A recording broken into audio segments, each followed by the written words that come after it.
Welcome to SmithWeekly Discussions, an occasional program for our members of SmithWeekly Research. Please note this program is a private discussion and everything contained herein is for entertainment and educational purposes only.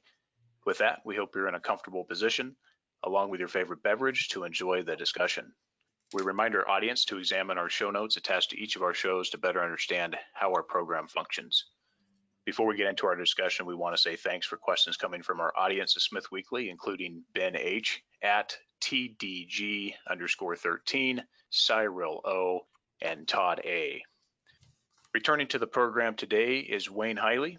Wayne is the Managing Director and CEO of Peninsula Energy, a U.S.-focused uranium project developer and producer advancing the Lance ISR project with various initiatives, including optimization in the state of Wyoming, United States.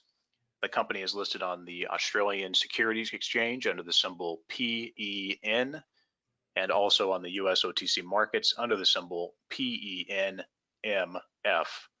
Wayne, welcome back to the program. Thank you, Andrew. It's great to be back talking with you. Absolutely. It's been a while since we've done a podcast together. I appreciate you taking the time. Well, how about we kick it off here with getting right into the market? Just go back no more than 5 months here to start the year. Talk about the impacts that you've seen on this market, a little bit of blood in the streets here with respect to the equities recently due to the broad markets. What are your thoughts? What are you seeing? Well, we'll talk about the uranium markets, and we have to really just acknowledge that we're looking at some of the best fundamental uranium markets that we've seen in decades, really now. My career extends over 30 years, and I'm just, absolutely excited about the way the uranium market is shaped up today. Some of it due to, very unfortunate events like the war in Ukraine, but more of it just fundamentally driven. Demand is strong, and it continues to strengthen. The energy markets today, governments recognizing with their policy how important nuclear energy is, and there's a long list we can go through that of governments that are adding to their pro-nuclear policies and strengthening their positions with respect to nuclear. That, of course, feeds the uranium markets because uranium is the only fuel for the nuclear power plants when it comes right down to it. And then supply on the other side is still very uncertain. We're coming out of a prolonged down market for uranium. And companies have retraced and retrenched and idled projects, and projects have been idled for very long times in many instances. Producers are still not fully ramped up, and there's a lot of uncertainty long term as to where supply will come from. You also have secondary supply questions. The secondary supply is what carried us through this down market, and it sort of propagated the down market. But now secondary supply is in decline. A lot of secondary supply comes from enrichers, and the enrichment industry may be the biggest beneficial entity of anti-Russia sentiment that the Western world has taken. Enrichment is pricing is way up, and demand for Western enrichment is through the roof because of the share that Russia had in the enrichment market. Where I'm going with that is enrichers are going to need more feedstock because the Western enrichers are seeing better and better prices and more demand for their capacity. They need to grow to fill the Western market requirements. So these are all just excitingly strong fundamentals for nuclear fuel, for nuclear energy as a whole. And it's a great time to be in the space. Lots of things happening here, a lot of things that we didn't have on our bingo cards. There's no doubt in my mind. Everything has been overwhelmingly with tailwinds, and certainly there's some impacts to that to others, and obviously warfare and these things aren't desirable, but nonetheless for this market, and to point out the issues with respect to energy, if you have to go all the way to the point of where we're at today in the first 5 months of this year, I hope it's abundantly clear to regulators and the folks who proclaim to be supporting what this various countries need and the people, which are the most important. Energy is very important, and that this should highlight the need for independent energy, independent natural resource development, and all of these things to become self-sustaining within your own borders as much as possible. But nonetheless, let's move on here because we could talk more about those topics, but let's keep it on uranium and also on Peninsula. Recent news, license amendment for Lance. Just talk about that for a moment. Well, sure. Peninsula has been preparing its Lance project for a resumption of production. And we've been using or intend to use the best available uranium recovery technology. That meant that over the last several years, while our project was idled, we were still very active. We were technically de-risking and regulatorily de-risking and operationally de-risking our project and preparing it for a transition to what we're calling low pH in situ recovery. That's the method that is used throughout the world and produces some of the lowest cost uranium globally.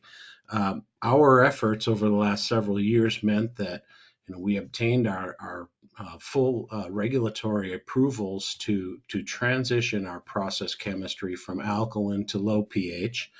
We're very excited about that. But recently we announced that we've received an additional permit amendment approval. That amendment allows us to utilize chemical oxidants, gaseous oxygen, hydrogen peroxide, sodium chlorate.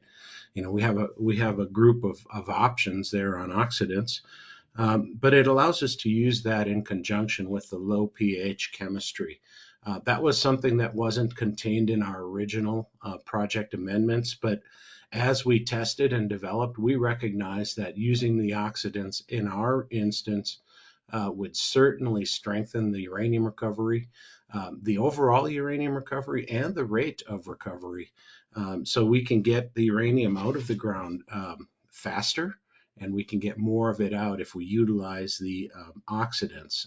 We've worked with the state of Wyoming, who is our regulatory authorities, and they took a comprehensive review of any potential environmental or other effects that would relate to utilizing the oxidant in the chemistry, and they came to the conclusion that it was appropriate and safe and environmentally friendly, and they approved the amendment for us to utilize the oxidant, and that was done in time now that we can complete our transition and get the project started up utilizing the oxidant. Very well, Wayne. I appreciate the update on that, and great to see the regulators accept things as you guys are presenting them here. So that's great. So a little bit of other news that came out, financial results. Speak to the financial results here, anything you want to point out in those results, and then let's get back over to the feasibility study. Certainly. Well, while we were all working on our technical and regulatory de-risking, the company is also focused on our balance sheet fundamentals. Over the last several years, we've retired our debt. We have no debt. We've had our contract book. We've been selling uranium. A little known and an underappreciated fact that Peninsula has been selling uranium to customers since we started production back in 2016, every year. But our contract book is ramping up now. We have more annual deliveries than we did in the past. So one of the highlights from our quarterly was sales of uranium. We sold 200,000 pounds of uranium out of our inventory and to our customers in the first quarter. We have gross revenues of over $10 million on that sale because the pricing was in the 50s. We have a uranium inventory now that we didn't have in the past. We're maintaining an inventory of around 300,000 pounds. We drew uranium out of that inventory for that sale, but we have a purchase agreement that will have uranium delivered back into our inventory in this current quarter. So, we'll replenish that inventory using a purchase agreement we had, and that purchase agreement had fixed pricing, and it was agreed to well over a year and a half ago, while uranium prices were, hanging with a 3 in front, not a 5 or a 6. So we're buying and replenishing our inventory with material that's priced in the low 30s. A little bit of swing in our quarterly reporting, to understand it. We had about $7 million in cash at the end of the quarter. We were paid for that delivery right after the end of the quarter, and that brought in another $10 million. And then we're going to purchase the replacement inventory this quarter. So everything levels out. We have probably $10 million of cash available to us. We have an inventory that's worth about $20 million. We have a very strong balance sheet, and we've been continuing to invest in our project. That's the other quarterly highlight. We have a pre-decisional program going on where we're working on preparing the Lance projects for the resumption of production. The markets are right. We're fully anticipating that we'll make a final investment decision on returning Lance to production in the second half of this year, and we anticipate that it'll be positive. And we're putting our money down on that. We're investing about $3.5 million into site preparation for the resumption of production. We have drill rigs back on the site for the first time in a couple of years. We have 3 drill rigs actively preparing and working on new wellfield areas. We're preparing our old wellfield areas for resumption of production. We're actually operating them and generating a little bit of uranium in the process. So it's a very exciting time at the site. Everybody's active. We've staffed up. We're very close to full operational staff, and we're progressing the project as if it's going to start. We just haven't made that final decision. On the updated feasibility study that you guys are working on, can you talk towards a little bit of expectations and maybe some results that are expected to come out of there? And also, I know you can be limited on that because it's still in process, but also, when will that updated feasibility study hit the street? So it's important to know. I mean, look, we're living in an inflationary environment right now, and I've said it in some other contexts, but if you haven't updated your feasibility study in the last several months, it's probably out of date because of inflation. We recognize that, but that wasn't the primary driver for us updating our feasibility study. We've just spent the last 3 to 4 years technically de-risking and optimizing our project ideas. So we're now rolling the learnings of the optimization and technical de-risking into an updated feasibility study. We anticipate that feasibility study will be released in the third quarter. And that's really, Peninsula following a very fundamental path. We have been following fundamental principles all along, but we did the technical de-risking, and now we're going to do a revised economic analysis based on the optimizations that we found and all of the technical learnings that we've accomplished during the last several years since we last updated our feasibility study. Roll into that some of the economic assumptions related to inflation and other supply chain issues. By the middle of this year, like I said, early in the third quarter, hopefully we'll be able to release something. But it's going to be a very high quality feasibility study based on strong technical evidence and just fundamentally proper assumptions. So we're looking forward to that. Don't really have guidance yet on the outcomes of that feasibility study. We're actually looking at what it would take to ramp our project up, not beyond its current capacity, which is around 1 million pounds a year, but to double that straight in.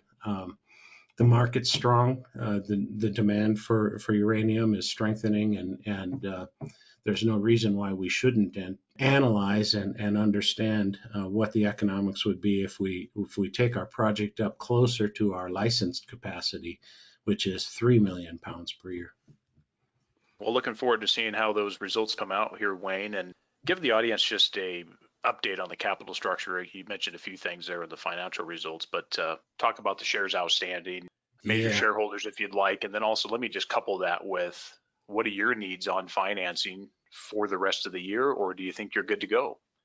Well, because we have the sales and we have ongoing sales, we've guided that we'll be netting from our sales and transactions about $8 to $9 million in this calendar year 2022. Normally $8 to $9 million will fully fund us as a company. We did that last year. We netted between $7 and $8 million from our sales, and that funded our company. We had no reason to be in the capital markets raising cash, to keep the lights on. That's the case this year too. So we have, somewhere, close to $30 million of liquid assets between our cash and our uranium inventory. And we have revenues coming in. So financially, we're a pretty strong company. It will take us money to ramp up our project. If we make that final investment decision in the second half of this year and we start ramping up, we have guided previously that the cost to transition our project from the alkaline chemistry to the low pH chemistry, it's about $6 million. We can easily say that we have that covered. To ramp up production and to have new well fields prepared. We're starting the investment on that now with that $3.5 million. But, a new well field can run $12 to $15 million in this day and age. So, that's capital that we're going to have to, either draw from our assets, from our inventory or our current cash, or look to the markets for a modest amount of capital infusion into the company. Our capital structure today is very clean. We have about 1 billion shares on issue. That's not so uncommon for an Australian company. But we don't have significant options, and we have no warrants. What we have is free trading shares, and very, very few options. That we had options related to some past finance activities that have expired now. They're out of the market, and just we have just a very clean balance sheet of free trading shares, around 1 billion, no warrants and very few options. Appreciate the update on that. How about with respect to term market discussions with utilities? People are always interested in hearing a bit about this and getting the perspectives from the company side. Any comments there with respect to ongoing conversations that are taking place? First of all, I appreciate that you asked the question in the context of the term markets, because the spot market gets all the attention. And the spot uranium price typically lags behind the term market price. That's because the term markets are where the suppliers and the consumers usually work. And the term markets are priced to incentivize commitments, long-term commitments. So, when we look at contracting, we're not looking so much at the spot price, but the term price. And today, the term markets are in a period of price discovery. The spot markets, when they run up like they have recently, typically surpass the term markets, because the term market activity is a much longer process. It's a slower process, and today we see the inverse of the norm. We have spot price higher than the term price. That means that if you're looking at a fixed price contract, and you're a supplier, you're reluctant to sell into the term market because the spot market offers a better price. Um, if you're looking to uh, provide market-related contracts into the term market, this is a good time, and that's really the vehicle that most of the utilities are interested in today. And that leverages us to the higher prices that we see, coming in the market. I really think that the term market is going to rise to meet and exceed the spot market and not the converse. We're not going to see the spot market retreat to the term market. Lots of discussions today with utilities. The utilities are very open to having off-market discussions about companies' capabilities to supply to them, to assess if they think that the company's a proven reliable supplier, or if they're too risky to really enter into long-term contracts right now. Again, the advantage for Peninsula is that we have been um, you know placed in that category of a proven reliable supplier. We've been selling and supplying material to our customers since 2016. So we're not new to that. We have customers. We have customers that we can expand our contract book with, and we have conversations ongoing with folks that we've never sold uranium with before. There's a lot of emphasis now on diversity of supply, and that emphasis is with the utilities, the customer base. They're interested in long-term diverse sources of supply. There is a clear pivot away from the Russian markets, and that's opening a lot of opportunities for the Western-oriented producers like Peninsula. Absolutely agreed, Wayne. I think the United States got a lot more important recently, and it's always been a great interim source of material. And Australia has gotten a lot more attention, and certainly Namibia gets more attention, and to some respect, Niger. Canada gets the attention, but the problem is you have one incumbent there. There's nothing else in the near term, midterm that will be coming online there, other than, of course, the incumbent, Cameco, of course. On the contract side, I want to stay on this, the term side. With inflation here and escalations across the board and everything that's happening in the market with respect to both the cost side and also where we see the price going longer term here, what do you think with respect to your guys' company, production profile and also the market fundamentals? Would there be a bottom line contracting price in your view now that may have changed over the last, say, 8 months? And do you see that the company will leave some good room for a production profile that has a little bit of exposure to prices in excess of $100 at this point? Do you think it's crazy to be in that viewpoint that there'll be some areas where you could capture 100 plus? Well, this is a fun question because most people think this is mutually exclusive. That if you're contracting, you're preventing yourself from having exposure to the market, and you're tying yourself into today's prices. But the truth is, you can have both. You can contract and have market exposure. A lot of it's what I talked about a minute ago. A lot of the utilities today are interested in market-based contracting prices. They know that the markets are going to go up and down, and they know that it's their responsibility to pay the market price. They're willing to sign agreements that have them buying uranium at prices tied to the market, no matter where the market goes. I mean, you may put in floors and ceilings, and that's really where most of the negotiation goes into. If you're doing a market-based contract, first of all, they're understanding that you're a reliable supplier, and you're saying, well, I have to have a minimum price to ensure profitability and return for my shareholders. It's the responsible thing for me to do. So, I think today's market for Peninsula is one that we can achieve a floor price that's ensured to be good for the company.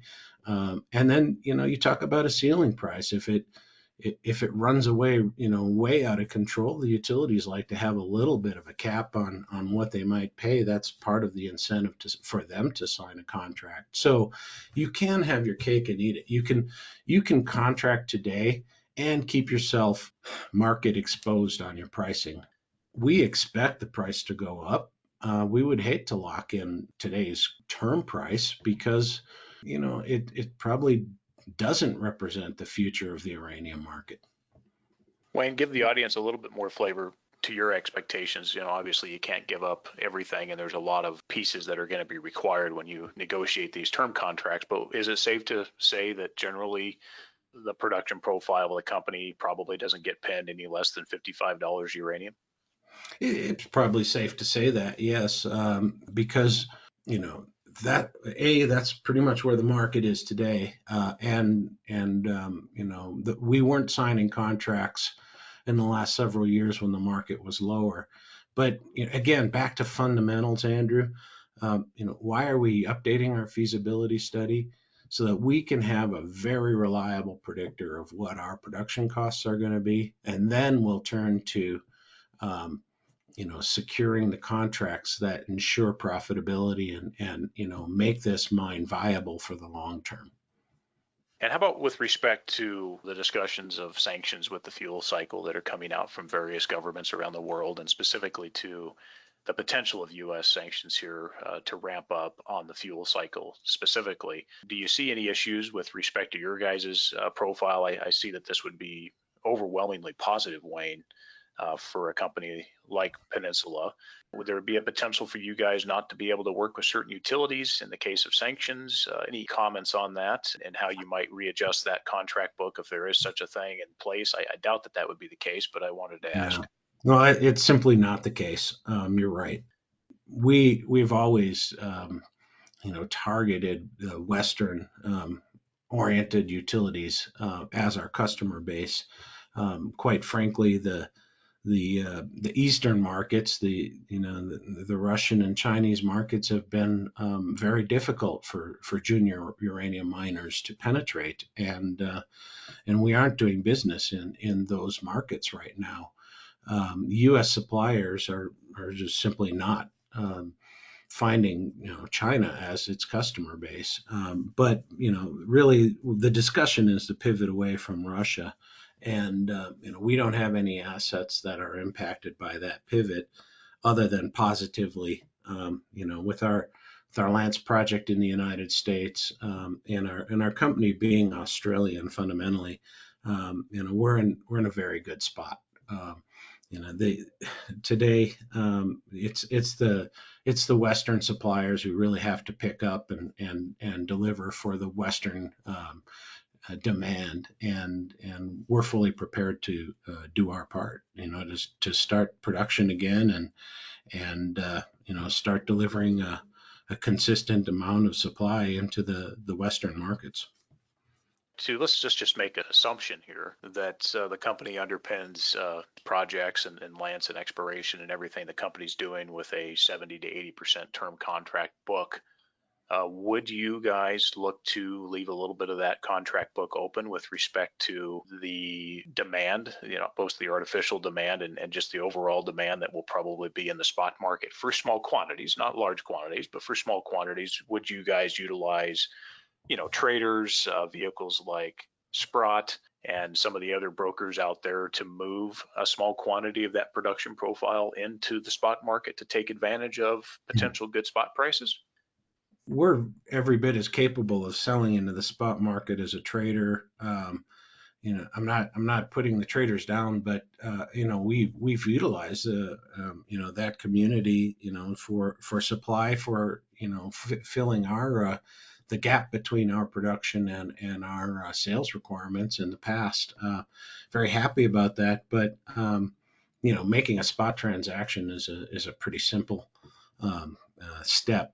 So would we save some production for the spot market? Yes. I think that's responsible. The responsible thing for a company to do is to leverage the term market to make sure that they'll be profitable long term, but not fully commit to all of your production to the term market, because you do want to have exposure to the blue sky opportunities of the spot market. Days like this, the spot market's paying more than the term market, and it's good to have a little extra for the spot market if you're a producer. you can achieve market exposure through your term contracts or through simply not committing to term. And it's a little more comfortable position to allow for uh, disruptions in production, whatever that may come down the road as a mining company, if you're not fully committing your entire production capacity to contracts. So you always reserve a portion, and I like the numbers you're talking about. 20, 30%, sometimes even 40% of your production into the spot market. But the more you leave for spot market, the more you have the opportunity to negatively impact the spot market, because you're going there and selling material, and you're adding to the mobile inventory, if you will. Agreed. Yeah, Yeah. it makes sense. And, there's going to be good demand there in that market. And certainly an area where you have to be careful as a producer to make sure that you don't impact it in a negative way as much as possible, because you're one party of multiple parties that will utilize this. And certainly you're in a unique position too, where you have flexibility as a smaller producer to be able to make some of those opportunistic moves without impacting the market. But definitely with some of the physical demands out there, with coming from Yellow Cake and of course Sprott and some of these other folks out there that will be looking to mop up material out there, can make sense. I agree with what you're thinking is there, and looking forward to seeing some of that get captured as this cycle moves on here.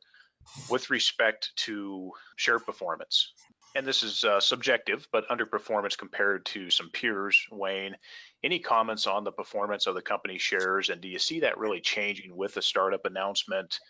Do you think the market is looking for that re-rate on that startup commitment? And then besides the obvious, the re-rate that would come with cake in a can? I do see us, really coming to sector performance or better in the coming weeks and months. Look, technical de-risking, operational de-risking, regulatory matters, all weigh heavily on investors' minds. And the road we have been down as a company in the last several years has not always been investor friendly. I recognize that, but the outcome, the end point of the road we traveled, is very important. We had to do some work. We had to pay off debt. We had to de-risk our project and change fundamentally how we were approaching our project technically, and so that's led to some of the underperformance. Is just that the things that we had to do, fundamentally important, but not always investor friendly. Today we're at the end of that road. We've come to the point where we've completed our technical de-risking. We feel very good about our operational and production potential.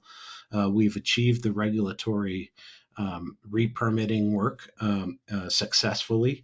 And there were a lot of people who were doubters a couple of years ago when we said what we wanted to do. They said they'll never get that done. I'm here to tell you it's done, and they were wrong. Um, Financially, we're in the best position we've been in a long time. But at the end of the day, we've kept our heads down. We've done the fundamental work to improve all the aspects of the company, and we haven't been out, you know, um, hyping and promoting the company in the ways that others have. So we've flown under the radar. But it's time now and people are hearing our story and they're recognizing the strength of our story today. I think that, our day is now. It wasn't our day 2 years ago, but our day is now. We're a company that's now ready to make that investment decision to restart the project, to prove our production muscle, to deliver strong production results to the market. Wayne, with respect to growth possibilities out there, we know that there's potential for exploration upside at Lance. But outside of that, and maybe you can just speak to that upside with the Lance project, but also talk about other growth possibilities that the company would potentially pursue here.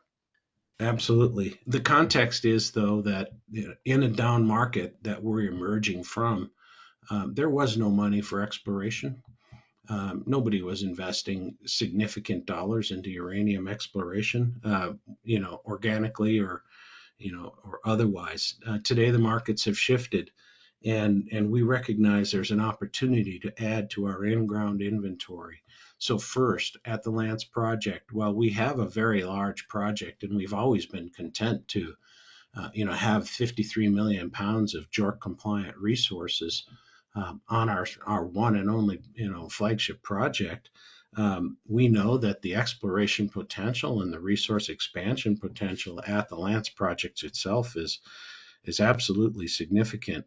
When you look back at the history of Peninsula, you'll see a company that grew the Lance project from a resource base that was stated to be around 8 to 10 million pounds up to 50 million pounds already. But that was just the tip of the iceberg. We were focused on the northern half of a 24-mile long uranium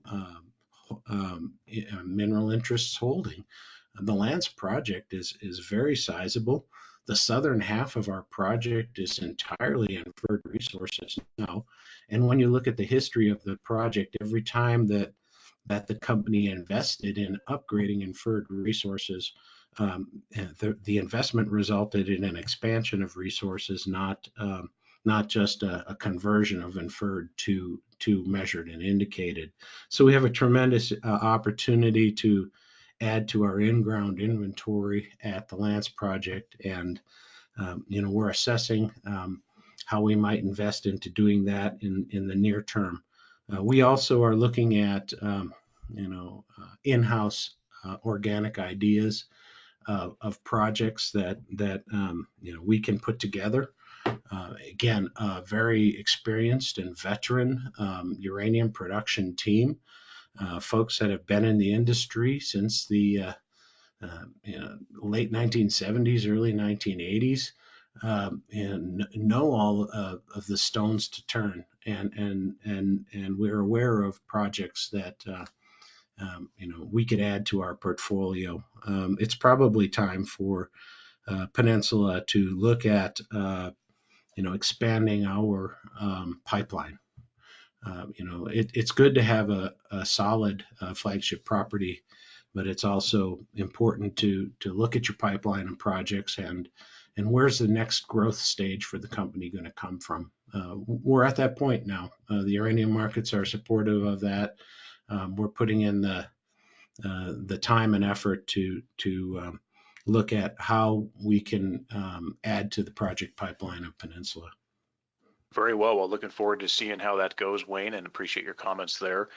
Well, to wrap up here, for potential investors who are on the sidelines listening, market cap of Peninsula Energy stands at about 215 million Australian dollars. What would you say to them about considering the company at this stage? It's not just me. I think it's everybody that says, Peninsula's pretty much been under the radar and we're somewhat undervalued in today's market. I think that's true. We have a lot of upside potential just because of the undervaluation of the company and the exciting news flow that, we see coming in the rest of this year alone. It's a great time to be in the uranium markets. Even, here we are talking about pricing in the 50s and 60s. And it was just a decade ago, in the period right after Fukushima, that we had pricing higher than this. Pre-Fukushima and for a short time after Fukushima, we still had uranium prices that exceeded today's levels. So while we're excited about seeing $20 and $30 prices and even $40 prices in the rearview mirror, the uranium markets have a great deal of advancement ahead of them still. And with that uranium price and with the activities that Peninsula has been involved with preparing its company and its flagship project for a resumption of production, our best days are ahead. And I think the markets are going to really start to appreciate our story and understand it as one that's been very transformative and is today ready ready to produce, ready to be that next tier producer of uranium and enjoy very favorable markets. And the best way for investors to reach out to the company? Go to our website. There's always a link at our website. Email me at info@pel.net.au.